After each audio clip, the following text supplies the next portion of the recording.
wherever possible minimize anti-மோடிங்கிறது நம்ம கருத்தா இருக்கும். 20% மோடி எதிர்ப்பு ஐயா எடப்பாடி பழனிசாமிக்கு ஓட்டு என்டிஏக்குள்ள வந்தாச்சு இன்னைக்கு. ஸோ இங்க 4 சீஃப் மினிஸ்டர் கேண்டிடேட் இன்னைக்கு இருக்காங்க. ஒன்னு மு.க. ஸ்டாலின், எடப்பாடி பழனிசாமி, பாஜக காம்ப்ரமைஸ் பண்ணிட்டாங்க. இன்னொன்னு விஜய், இன்னொன்னு சீமான் இந்த கூட்டணிக்குள்ள வருவார். மாட்டார். அது சொல்றாங்களே என்டிஏக்குள்ள சீமானும் வந்துருவார் அப்படின்ற மாதிரி ஒன்று செட் பண்ணப்படுது. கூட்டணியை நம்பி திராவிட கட்சிகள், மக்களை நம்பி நாம் தமிழர் கட்சின்னு தான் ஸ்டேட்டஸ் போட்டிருக்காரு. எடப்பாடி பழனிசாமி அவர்களை நோக்கி அமித்ஷா வந்த மாதிரி தானே சார் இருக்கு. அமித்ஷா நோக்கி எடப்பாடி பழனிசாமி வந்த மாதிரி தெரியல. கண்டிப்பா அதே வேளையில நீட் இதுல எல்லாம் பாஜகவுக்கு இந்துத்துவ ஏத்துக்கிட்டு வரக்கூடிய ஒரு சூழ்நிலையும் உருவாக்குறாரு இல்லையா. அவர் சபார்டினேட் தான். அமாங் தி சபார்டினேட்ஸ் மத்தியில பிஜேபியில் அவரு மோர் ஈக்குவலாட்டு தலைவராக கொடுத்திருக்காங்க. அண்ணாமலை மூப்பனார் ரேஞ்சுக்கு வந்துட்டார்.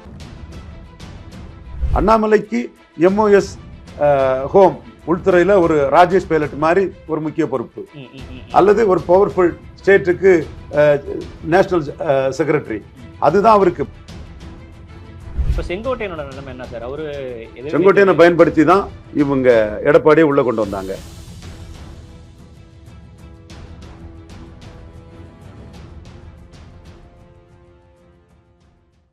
அண்ணாமலை அவர்கள் தமிழகத்துக்கு வந்தது பிறகுதான் பாஜக தலை நிமிர்ந்து நிற்கிது, பாஜக கவனிக்கக்கூடிய ஒரு கட்சியாக மாறி இருக்கு.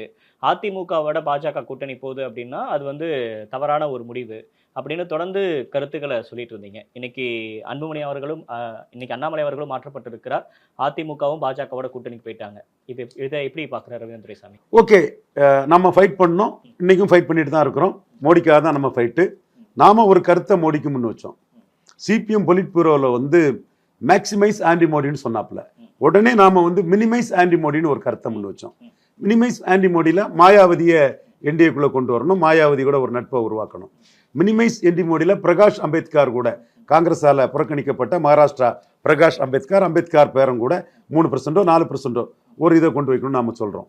ஐஎன்எல்டி கூட ஒரு நட்பை உருவாக்கணும்னு சொல்றோம். ஒயரவர் பாசிபிள் மினிமைஸ் ஆன்டி மோடிங்கிறது நம்ம கருத்தா இருக்கும். அந்த மினிமைஸ் ஆன்டி மோடியில் சீமான சசிகலாவை நம்ம கிராக் டவுன் பண்ண மாதிரி சீமான சிஎம் கேண்டிடேட்டா ப்ரொஜெக்ட் பண்ணுங்கிறதுலையும் 8% சீமானுக்கு ஓட்டை உள்ள கொண்டு வந்தால் 2029 நமக்கு நன்மையா இருக்கும். எடப்பாடி கீழே போயிடுவாருங்கிற கருத்தை நம்ம சொல்றோம். ஸோ நம்ம கான்செப்ட் 2029 மோடி ஜெயிக்கிறதுக்காக மினிமைஸ் ஆன்டி மோடிங்கிற கருத்தை தான் நம்ம சொல்றோம். அப்கோர்ஸ் நம்ம எடப்பாடியை அந்த இடத்துக்குள்ள 3ஆவது தள்ளிடலாங்கிற ஒரு ஸ்ட்ராட்டஜியும் இருக்குது.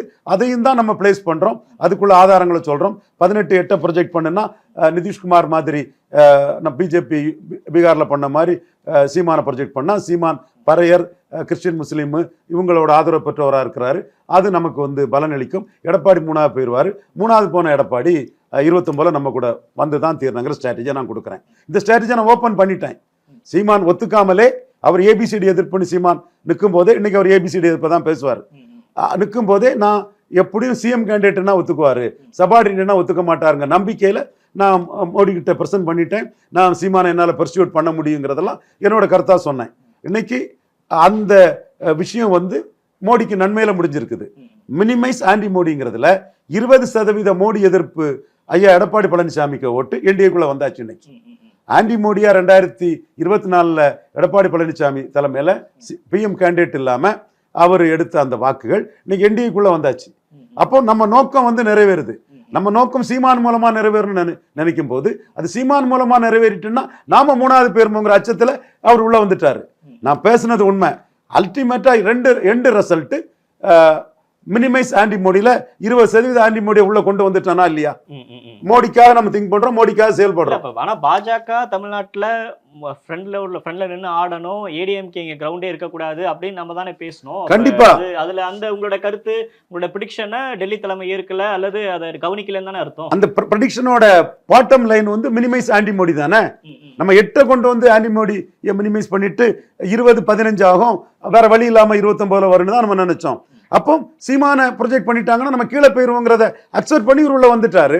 அப்போ மினிமைஸ் ஆன்டி மோடியில் மாயாவதி வந்தாலும் எடுத்துக்கணும். 20% வந்திருக்கக்கூடிய எடப்பாடி மட்டும் எடுக்கக்கூடாது. நான் எப்படி மோடிக்கிட்ட ஆர்கியூ பண்ண முடியும்? நான் எப்படி சொல்ல முடியும்? அப்போ என் கருத்து அதில் அடிபடும் இல்லையா? எடப்பாடி பழனிசாமி அவர்களை நோக்கி அமித்ஷா வந்த மாதிரி தானே சார் இருக்கு. அமித்ஷா நோக்கி எடப்பாடி பழனிசாமி வந்த மாதிரி தெரியல. கண்டிப்பா. அதே வேளையில கொள்கை அடிப்படையில் இந்த 20% மும்மொழி திட்டம், டீலிமிட்டேஷன், தென் நீட், இதுலெல்லாம் பாஜகவுக்கு இந்துத்துவாவை ஏத்துக்கிட்டு வரக்கூடிய ஒரு சூழ்நிலையும் உருவாக்குறாரு இல்லையா? அப்போ திமுக ஐடியாலஜிக்கலா இருக்கிறாங்க. இந்த 20%ம் அதிமுக, எம்ஜிஆர், ஜெயலலிதா, எடப்பாடிங்கிற ஓட்டுங்கிறது பாஜகவுக்குள்ள கரைகிறதும் இந்துத்துவாக்குள்ள கரைகிறதும் லாபம் தானே, லாபம் தானே. நீங்க அந்த 8 கூட தமிழ் தேசியன்னு நிற்கக்கூடிய ஓட்டு. திமுக வேண்டாம், அதிமுக வேண்டாம், ஒரே குட்டையில் உரிய மட்டைகள்னு வரக்கூடிய ஒரு ஓட்டு. இந்த 20 ஜெயலலிதா சொன்ன அந்த கடவுள் ஆதரவு, அந்த மாதிரிப்பட்ட தன்மையில இந்தியாவில் ராமர் கோயில் கட்டாம எங்க கட்டுவாங்க, காமன் சிவில் கோடு வேணும் அப்படி சொன்ன ஒரு ஓட்டு. அப்ப இந்த ஓட்டுகள் எதிராக போறதோட உள்ள வர்றது கெயின் தானே. அல்டிமேட்டா ஆன்டி மோடி 20% டைலூட் ஆயிருக்கு இல்லையா? மோடிக்கு நாம செய்த நன்மை தானே அது. சீமானை காட்டி இவங்களை உள்ள இழுத்துட்டோம் இல்லையா? சீமான் இந்த கூட்டணிக்குள்ள வருவார்? மாட்டார். அது சொல்றாங்களே என்டிஏக்குள்ள சீமானும் வந்துருவார் அப்படின்ற மாதிரி ஒன்று செட் பண்ணப்படுது. அவர் இன்னைக்கு ஏபிசிடி எதிர்ப்புன்னு தான் பேசுவார். திருச்சியில ஒரு தீமைக்கு இன்னொரு தீமை மாற்றலன்னு தான் பேசியிருக்கிறாரு. நேற்று அதிமுக பாஜகவும் கூட்டணி சேரும்போது கூட்டணியை நம்பி திராவிட கட்சிகள், மக்களை நம்பி நாம் தமிழர் கட்சின்னு தான் ஸ்டேட்டஸ் போட்டிருக்காரு. ஸோ அவர் தனிச்சு தான் நிற்பாருங்கிறது என்னோட பார்வை. பொறுத்திருந்து பார்ப்போம் சார். இதில் முக்கியமாக ஓபிஎஸ் டிடிவி தினகரோட நிலைமை கொஸ்டின் மார்க்காக மாறி இருக்கு. என்னன்னா அமித்ஷா அவர்கள்ட்ட கேட்குறப்ப நான் ஏடிஎம்கேவோட இஷ்யூவில் நான் இன்டர்ஃபியர் ஆக மாட்டேன் அப்படின்னு சொல்கிறாரு. இதில் எப்படி நம்ம புரிஞ்சுக்கிறது? ஓபிஎஸ் டிடிவி தினகரனோட அந்த இது முற்றுப்புள்ளி வருதா? Endurance is a virtue in politics. அரசியலில் strike the iron while it is காட்டும் ஒன்று, endurance is a virtue in பொலிட்டிக்ஸுங்கிறதும் ஒன்று. இவங்க என்டூரன்ஸாக இருக்க வேண்டிய ஒரு காலகட்டம். இவங்க 2 பேருமே leaders. OPS leader, TTV leader. TTV RK நகரில் ரெட்டலையும் உதயசூரியனையும் பின்னுக்கு தள்ளினவர். அதுக்கு பிறகு தான் அண்ணன் ரஜினிகாந்தே கட்சின்னு நம்பிக்கையோட சொன்னார். அதுக்கு பிறகு பாராளுமன்ற தேர்தலில் 5.5% ஓட்டு எடுத்தவர். சட்டமன்ற தேர்தலில் 2% ஓட்டு எடுத்தவர். கடைசியாக ரெட்டலையை தேனியில் வெற்றி பெற்ற 19 வெற்றி பெற்ற ரெட்டலையை 24 13% தள்ளினவர். அவருக்குன்னு ஒரு ஃபாலோவிங் இருக்குது, ஒரு ஆதரவு வளையம் இருக்குது. பெரிய அளவில் இருந்தது இன்னைக்கு முக்குலத்தோரோட அவர் சுருங்கி போயிட்டு. முக்குலத்தோரில் ஒரு லீடர், முதலமைச்சர் அந்த எடப்பாடி பழனிசாமியை கமாண்ட் பண்ணவர். ஜெயலலிதா அம்மையார் சிறைச்சாலைக்கு போகும்போது இவரை தான் துணை பொதுச்செயலாளரை போட்டு கட்சி இவர் தானே கொடுத்துட்டு போனாங்க. ஸோ ஒரு பெரிய பொசிஷனில் இருந்தவர் அவர். அதே மாதிரி ஓபிஎஸ் முதலமைச்சராக இருந்தவர், இரட்டை தலைமையாக இருந்தவர். அவரும் முக்குலத்தோரில் சிஎம்மாக இருந்தவர் அவர் தான். 2 பேருமே லீடர்ஸு. அவர் 1% ஓட்டு தான் ராமநாதபுரத்தில் எடுத்தார்னாலும் கூட அவரால் தான் சுமார் 20% வாக்குகள் தென் தமிழகத்தில் 20%க்கு மேலே அதிமுக அடி வாங்கியிருக்குது. மேற்கு மண்டலத்தில் கொங்கு வேளாளர் அல்லாதார்கிட்ட அடி வாங்குறதுக்கும், வட தமிழகத்தில் அடி வாங்குறதுக்கும், சவுத்தில் முக்குலத்தோர் எல்லாருமே அடி வாங்குறதுக்கும் அவர் தான் காரணம். சசிகலா அம்மையாருக்கு, நடராஜனுக்கெல்லாம் இருந்த முக்குலத்தோருக்கு பிரஜாதி எதிர்ப்பு ஓபிஎஸ் கிடையாது. நாங்களே நடராஜன் அவர்களை எதிர்த்தோம். அதுக்கு எங்கள்கிட்ட நியாயம் இருந்து, காரணம் இருந்து, தர்மம் இருந்து. நியாய தர்மத்துக்கு மீறி நாங்கள் எதுவும் செய்யாத தரப்பு நாங்கள். அந்த வகையில் அவர் மறவர்களை எங்களுக்கு எதிராக திருப்பினதுலையும், பரதவ மீனவர்களை எங்களுக்கு எதிராக திருப்பினதுலையும் நாங்கள் நடராஜனுக்கு எதிராக மோடி வர சென்று வரலாறு தெரியும் உங்களுக்கு. அதே மாதிரி ஓபிஎஸ்க்கு எதிராக எந்த சமுதாயமும் இல்லை. அவர் யாருக்கும் எதிரானவர் கிடையாது. ஸோ அவரை நீக்கினதில் பல சமூகங்களும், குறிப்பாக முக்குலத்தோர் சமூகம் எடப்பாடிக்கு எதிராக போயிருக்குது. ஸோ இவங்க 2 பேரும் லீடர். இவங்க 2 பேர் லீடரை ஒரு சபார்டினேட்ஸை வச்சு காம்பன்சேட் பண்ண முடியாது. ஸோ இந்த 2 பேர் பாதிப்பும் சசிகலா அம்மையார் அவங்க டெமோக்ராட் இல்லை, பட்டு ஜெயலலிதாவுக்கு உயிர் தோழி, பெரிய ஸ்டேச்சரில் இருந்தவங்க. அதை நம்ம மறுக்க முடியாது. கேள்விக்குறி தானே அந்த ஸ்டேச்சரில் இருந்தவங்க. இப்போ அவங்களுக்கு இல்லை. நான் அன்டெஸ்டட் நாட் ப்ரூவ்டுங்கிற வார்த்தையை முதல்ல அவங்களுக்கு தானே சொன்னேன். எல்லாரும் சொல்லும்போது இப்போ அப்படி ஸ்டேச்சர் இருக்குது இல்லை, ஸ்டேச்சரை நம்ம மறுக்கல, உயிர் தோழிங்கிறதையும் நம்ம மறுக்கல.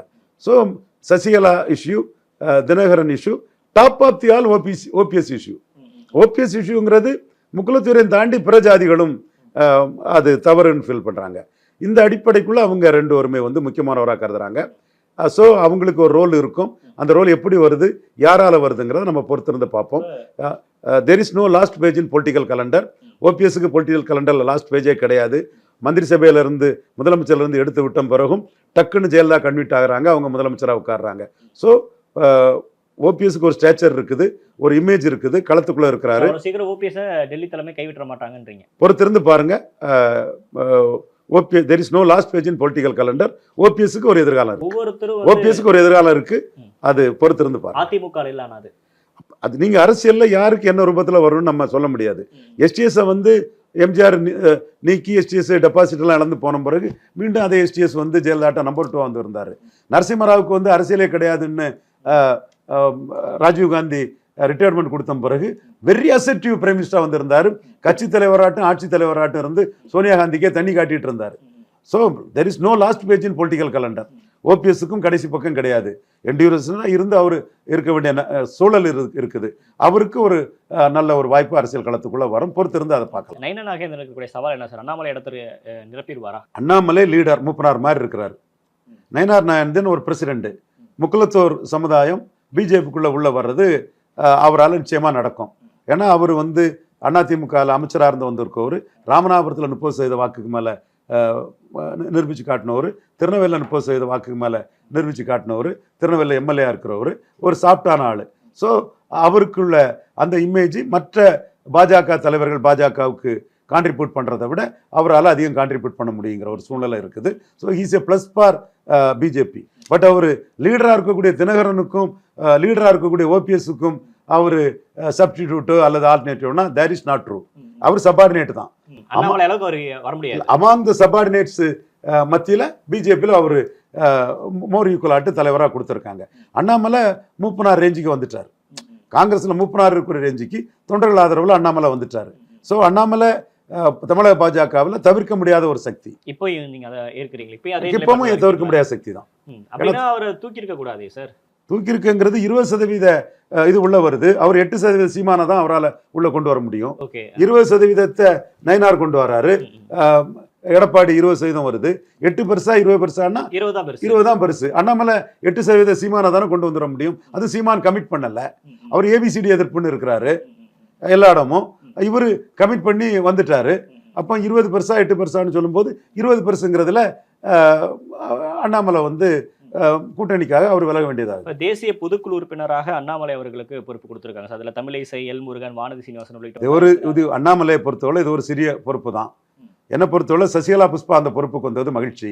சசிகலா புஷ்பா இல்லைன்னா சசிகலா அம்மையார மாவட்ட அதிமுக பொதுச் செயலாளராக வரவிடாமல் பண்ணியிருக்க முடியாது. சின்ன விஷயம்னாலும் நம்ம நன்றியோட இருக்கணும். சசிகலா புஷ்பா அம்மையாரே எனக்கும் சசிகலாவுக்கும் எந்த இதுவும் கிடையாதுன்னு, உங்களுக்காக தானே நான் ஃபைட் பண்ணுறேன்னு சொல்லி தான் அந்த ஃபைட்டை பண்ணாங்க.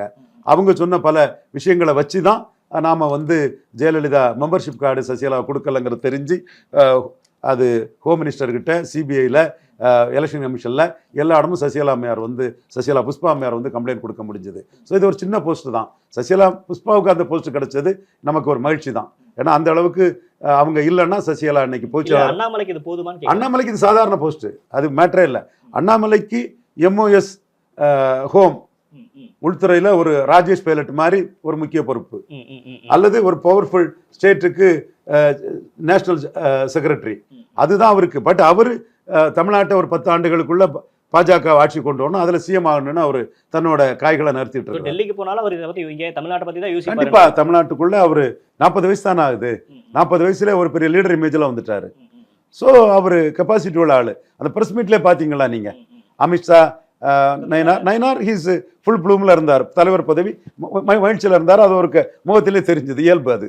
அந்த இடத்துக்குள்ள அண்ணாமலை தலைவர் பதவியை இழந்த பிறகும் ஸ்திரப்பிரஞ்சன்னு சொல்லுவாங்க சமஸ்கிருதத்தில். அந்த மாதிரி எவ்வளவு பிரமாதமா இருந்து அதை ஹேல்ட் பண்ணார், எவ்வளவு கான்ஃபிடண்டா இருந்தார். உதாரணத்துக்கு சமஸ்கிருதத்தை சொல்றீங்க சார், அதுக்கு என்ன, எந்த மொழினாலும் நல்ல இதுனாலும் அது சரிதானே. இன்னொரு முக்கியமா கவனிக்கக்கூடியது, எடப்பாடி பழனிசாமி அவர்கள் இங்க பாஜக மாநில தலைவர் யார் அப்படின்னு அறிவிக்கிற வரைக்கும் அவர் ஒத்துக்கல. அறிவிச்சதுக்கு அப்புறம் கிளம்பி வராரு. கண்டிப்பா அதெல்லாம் அவருடைய 20% ஓட்டு தேவை. சீமாண்டருக்கு 8 விட எடப்பாடி 20 பெருசு. அவரோட லீடர்ஷிப் நான் சொல்றேன், எடப்பாடி பழனிசாமி லீடர்ஷிப்பை கவனிக்கக்கூடிய இடத்துல இருக்கிறார். என்னைக்கு எடப்பாடி லீடர்ஷிப்பை நான் குறைச்சி மதிப்பிட்டேன், என்னைக்கு அண்டர் எஸ்டிமேட் பண்ணேன். இப்பவும் நான் நயினார் நாகேந்திரனுக்கு வைக்கிற கோரிக்கை என்னன்னா, நயினார் அண்ணாமலை எல்லாருக்கும் தான், கலெக்டிவா தான். 11.4% தாமரை எடுத்திருக்குது. இது 20.4 ரெட்டால எடுத்திருக்குது. ரெட்டாலில் எடுத்த டாக்டர் கிருஷ்ணசாமியும் முபாரக்கும் இல்லை. அப்போ ரெட்டலையோட ஓட்டு 19.4 தான் இவங்களை கழிச்சா. 11.4 தாமரையும் அப்படியே இருக்குது. அப்போ இந்த ரேஷியோவுக்கு தக்கன குறைஞ்சபட்சம் 2 சீட்டு 120 சீட்டு எடப்பாடி நின்னா 60 சீட்டு ரெட்டலை வாங்கணும். 60 சீட்டு தாமரை வாங்கணும். 120 ரெட்டலைக்குன்னா 60 தாமரை. அவங்க 2 சீட்டுனா 1 சீட்டு தாமரை நிற்க கூட செய்யணும். அண்ணாமலை அது வந்து நயினாருக்கு மட்டும் இல்லை, அண்ணாமலைக்கும் அந்த பொறுப்பு இருக்கு. அந்த பொறுப்பு அண்ணாமலைக்கு வந்து நயினாரை விட கூடுதலா இருக்கு. அதனாலதான் சொல்றாரா நயினார் வந்து டிஃபென்ஸ் ஆடுவாரு, நான் வந்து இறங்கி சிக்ஸ் அடிக்க போறேன் அப்படின்னு பேசுறதா? நயினாரை விட அண்ணாமலைக்கு அந்த பொறுப்பு கூடுதலா இருக்கு. சார் இப்ப இந்த பக்கம் திமுக கூட்டணி இன்டாக்டா இருக்காங்க, இவங்களை வீழ்த்தணும், ஆட்சி கட்டல இருந்து அகற்றும் அப்படின்னு அமித்ஷா அவர்கள் ஓவர் கான்பிடண்டா பேசுறாரு. திமுகவோட நாட்கள் என்னப்படுதுன்னு பேசுறாரு. அந்த அளவுக்கு பாசிபிளா? இப்ப அதிமுக பாஜக கூட்டணி வந்து திமுக கூட்டணி வீழ்த்துற அளவுக்கு அவங்க வலுவான கூட்டணியா இது? இன்னும் கூட்டணி 1 வருஷம் இருக்குது, எப்படி சேஃப் ஆகுதுன்னு பார்க்கணும். திமுக கூட்டணி வலுவா இருக்குங்கிறதுல எனக்கு மாறுபட்ட கருத்தே இல்லை. நான் எல்லா இடத்துலையும் ஒரே மாதிரி பேசக்கூடிய ஆள். அந்த வகையில் நான் வந்து பெருந்தலைவர் காமராஜ் 57-62 இருந்த மாதிரி ஒரு உயரத்தில் ஸ்டாலின் கூட்டணி பலத்தோடு இருக்காருங்கிறத இன்னைக்கு சொல்லலை, 2019 இருந்தே நான் சொல்லிட்டு இருக்கிறேன். தேமுதிக திமுக கூட்டணி நோக்கி நகர்றாங்க, திமுக கூட்டணி விட்டு நகர்றாங்க. நேற்றுள்ள அவங்க பிரேமலதா அம்மையாரோட பேட்டியை பார்த்தீங்களா? இல்லை, பார்க்கல. அதில் அவங்க பொன்முடியை விமர்சிக்கிறாங்க.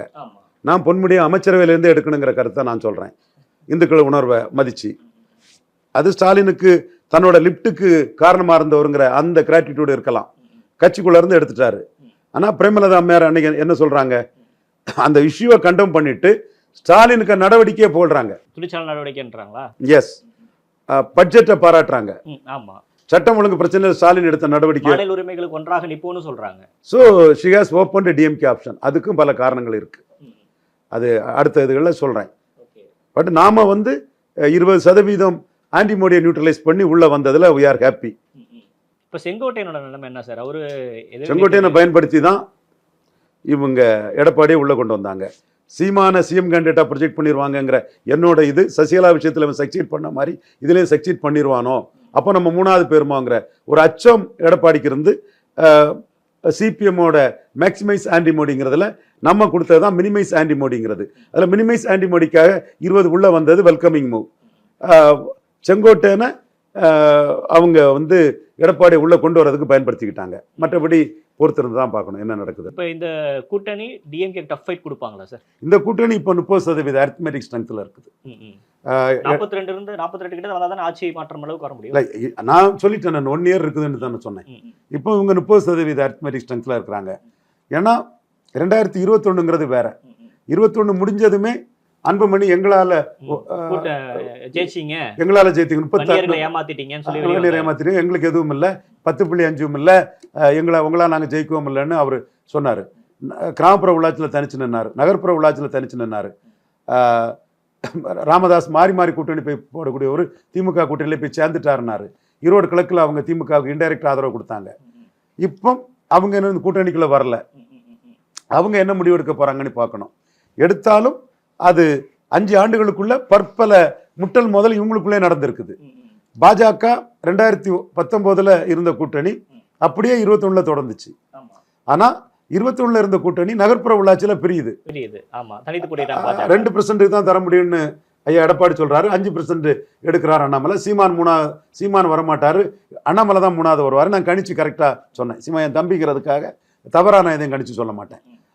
தென் மக்களவை தேர்தலில் பெரிய மோதல் வருது, அந்த மோதலுக்கு பிறகு சேர்ந்திருக்காங்க. ஸோ உங்க அரித்மெட்டிக் 30 இப்போதைக்கு. இதுல யாரெல்லாம் வர என்ன வராங்க வாய்ப்பு இருக்கு சார் உங்க கணிப்பு பிரகாரம்? யார் வர வாய்ப்புன்னா பாமக திமுக ஆப்ஷனை காட்டி இங்க வர்றதுக்கு வாய்ப்பு வரலாம். விஜய் வந்தா சினிமா மார்க்கெட் பாதிக்கும்னு நினைப்பாரு. மேலும் அவர் வந்து இன்னைக்கே வந்து நடிக்க போறதே இல்லையா சார்? அப்புறம் அவர் சொல்லுவாரு, இன்னைக்கு வந்து அவர் 2 வரையும் எதிர்த்து அறிக்கை விட்டுட்டாரு. சீமான் வந்து திராவிட கட்சிகள் கூட்டணியை நம்பி இருக்கின்றன, நாம் தமிழர் மக்களை நம்பி இருக்குன்னு 214 நான் போடுறேங்கன்னு சொல்லிட்டாரு. இன்னும் சொல்ல போனா சீமான் விஜய்க்கு முன்ன நான் தான் 214 போடுறதுக்கு தகுதி உள்ளவன், நான் தான் மாற்றுங்கிறத சீமான் வந்து தெள்ள தெளிவா, புலி தனியாக தான் வேட்டைக்கு போகும், நாய் தான் 4 நாயை சேர்த்துக்கிட்டு வேட்டைக்கு போகுங்கிற கடுமையான வார்த்தையை சொல்றாரு. ஒரு தீமைக்கு இன்னொரு தீமை மாற்று இல்லைன்னு முகமது நபி அவர்கள் குரான் கோட்டையும் இதன் பைபிள் கோட்டையும் சொல்லி திராவிட கட்சிகளுக்கு நான் தான் மாற்றுங்கிறாரு. ஸோ திராவிட கட்சிகளுக்கு நான் தான் மாற்றுங்கிறத பெரியாரை விமர்சித்து சீமான் சொல்றாரு. பெரியாரையும் ஏற்றுக்கிட்டு விஜய் நான் தான் மாற்றுங்கிறத சொல்றாரு. ஸோ இவங்க 2 பேருமே மாற்றுங்கிற அரசியலில் தான் நிற்கிறாங்க. அப்ப அரசியல் களம் சூடு பிடிச்சு சூடு பிடிச்சிட்டு இதுல யாருமே சிஎம் கேண்டிடேட்டுங்கிறத காம்ப்ரமைஸ் பண்ண மாட்டாங்க. இன்னைக்கு கூட ரகசிய விட்டன்ல கூட்டணி வச்சுக்கலாமான்னு கேட்கும்போது, தம்பி நீ பெரியாரை வச்சுட்டு இருக்கிற, நான் பெரியாருக்கு எதிராட்டு பெரிய அளவுக்கு வாக்க குவிச்சிருவேன், தம்பி வாம் பாதை வர ஏன் பாதை வரன்னு சீமான் சொல்லிட்டதாட்டு தகவல் வருது. ஓப்பனாட்டும் அதான் சொன்னார், தம்பி பாதை வர ஏன் பாதை வேதன்னு சொல்றாரு. ஸோ இங்க 4 சீஃப் மினிஸ்டர் கேண்டிடேட் இன்னைக்கு இருக்காங்க. ஒன்னு மு.க. ஸ்டாலின், எடப்பாடி பழனிசாமி, பாஜக காம்ப்ரமைஸ் பண்ணிட்டாங்க. இன்னொன்னு விஜய், இன்னொன்னு சீமான் தொடர்ந்து 5வது முறை தனிச்சு போட்டினால மக்கள் நம்பிக்கை தனக்கு கிடைக்கும், சீன மூங்கில் மாதிரி வளரலாங்க நம்பிக்கையோட இருக்கிறாரு. இன்னைக்கு இது வக்ஃப் போர்டு இது எடுத்து ஆர்ப்பாட்டம் பண்றாருனாலே அவர் என்ன பாதையில போறாரு, எப்படி போறாருங்கிறத வச்சு பார்க்கலாம். முஸ்லீம் சிறைக்கைதிகள் விடுதலை பற்றியும் ஹைலைட் பண்ணுவார். திமுகவும் அண்ணா திமுகவும் எடுக்காத இஷ்யூக்களை எடுப்பார். பறையர் தேவேந்திர குல வேளாளர்களுக்கு 5% உயர்த்தி கொடுக்கணும்னு சொல்லுவார். தென் மேல்பாதிமங்கலம் திரௌதி அம்மன் கோயில் பிரச்சனைக்கு நான் தான் போய் நிற்பேன்னு சொல்லுவார். ஒன்னையாடா அடிக்க சொன்னேன், பறையதானே அடிக்க சொன்னேன்னு ஆணித்தரமாக பேசுவார். பஞ்சமர் நில மீட்பை பற்றி பேசுவார். தேவேந்திர குல வேளாளர்களின் பெருமையை பற்றி பேசுவார். இப்படி மற்றவங்க எடுக்காத இஷ்யூக்களை எடுத்து கல்லறைக்கு குடிப்பேன்னு 100 பேரை திரட்டி இவ்வளோ பேசினாலும் மக்கள் கவனிக்கணும்ல சார், மக்கள் அவர் ஆதரவு தெரிவிக்கணும்ல, அதில் தானே நிற்கிது அவரோட சக்ஸஸ். அவரோட சக்ஸஸ் வந்து ஈரோடு கிழக்கில் மக்கள் அவர் ஆதரிச்சாங்க. 16 ஜெயிக்க வைக்கிறதுங்கிறது வந்து ஒரு சதவீதத்தில் வந்து ஒரு ஓவர் நைட்டில் ஜெயித்திட மாட்டார் இல்லையா. எப்போ நீங்கள் வேற என்ன ரூட் இருக்குது ஜெயிக்க வைக்கிறதுக்கு சொல்லுங்க. வேற அவர் சீஃப் மினிஸ்டர் வேற யார் ஏற்றுக்குவா? அவருக்கு சீஃப் மினிஸ்டர் ஆகணும். அப்போ அவர் தனிச்சு போட்டிட்டு தானே முடியும். இல்ல ஒரு 15 வருடம் அப்படின்றது நீண்ட கால இடைவெளியா, அது அவர் முடிவெடுக்க வேண்டியது. சிஎம் வந்து அந்த ஆட்சிக்கு வரது அப்படின்றது பற்றி நான் நகரல. அட்லீஸ்ட் ஒரு 2-3 எம்எல்ஏ, ஒரு எம்பி அதோட முடிஞ்சு போய் அப்புறம் பணம் தானே. நான் செத்து மடியும் அல்லது சாதிப்பேன்னு தானே அவர் சொல்றாரு. பிரபாரனை பார்த்து அரசியல் படிக்க வந்தவங்க தான் சொல்றாரு. நாம மோடி சிஎம் ப்ரொஜெக்ட் பண்ணுவாருன்னு சொன்னதே அவரு ஏற்றுக்கல. அது ஏபிசிடி தானே போனாரு. அதை ஏற்றுக்க வைக்க முடியும் தான் நம்ம நம்பிக்கை. அப்ப இன்னொருத்தர் அவர் எப்படி சிஎம்மா போவாரு? விஜயை வந்து 2.5 வருஷம் உங்களுக்கு 2 வருஷம் உங்களுக்கு சொல்லும்போது, தம்பி நீ 5 வருஷம் வச்சுக்கப்பா, நான் தனியா போறேன்னு தானே போறாரு. அப்போ ஒருத்தன் தனியா போறோங்கிறவன நீங்க எப்படி அவருக்கு முடிவு எடுக்க முடியும்? நானும் எடுக்க முடியாது, நீங்களும் எடுக்க முடியாது. நான் அவர் இதை சொல்றாருங்கிறத சொல்லி உங்கள்கிட்ட தான் சொல்றேன். நான் புலி தனியா வேட்டைப்படும், நாய் தான் 4 நாய் சேர்த்துட்டு வேட்டைப்படும்னு சொன்னா கூட்டணி போறவங்கள அவர் தவறான வார்த்தையில சொல்றாரு. அந்த வார்த்தை நீங்க இருக்குல்ல, அது ஒரு ஸ்ட்ராட்டஜியா தான் பாக்குறீங்க. அவரு அதைத்தானே சொல்றாரு. புரியுது. அப்ப அதைத்தானே நம்ம பேசணும். ஓகே, இப்ப 2026 தேர்தல் களம் ரொம்ப சூடு பிடிச்சிருக்கு. அதிமுக 4 சீஃப் மினிஸ்டர் கேண்டிடேட் களத்துல இருக்காங்க. ஓகே, அதுல யாருமே காம்ப்ரமைஸ் பண்ணுவாங்க நான் நினைக்கிறேன். ஓகே, டஃப் ஃபைட் இருக்கும். விஜய் காம்ப்ரமைஸ் பண்ணியிருக்கலாம் ஒரு வேளையில, பண்ணல. அவரு பிஜேபி கூட போகாம எடப்பாடி நின்னா காம்ப்ரமைஸ் பண்ணியிருக்கலாம். ஆனா சீனே மாறிடுச்சு. எல்லாமே சீனே மாறும் போது நம்ம காம்ப்ரமைஸ் பண்ண முடியாது. சிஎம் கேண்டிடேட்டா களத்துல நிற்கணும், அல்லது அண்ணன் ரஜினிகாந்த் மாதிரி லாங் ரிலேஷன்ஷிப்ன்றாரு அமித்ஷா. சிஎம் கேண்டிடேட் மாதிரி களத்துல நிற்கணும், அல்லது அண்ணன் ரஜினிகாந்த் மாதிரி ரிட்டர்ன் பேக் ஆகணும். அதுதான் விஜய்க்குள்ள ஆப்ஷன். அமித்ஷா வந்து லாங் ஸ்டாண்டிங்னு சொன்னா 29க்கும் இந்த 20% அது வரைக்கும் அந்த கூட்டணி இருக்கும். அமித்ஷா எதிர்பார்க்கிறார். ஓகே, என்ன நடக்குதுன்ற பொறுத்து பார்க்கலாம். கருத்து நன்றி. தேங்க்யூ.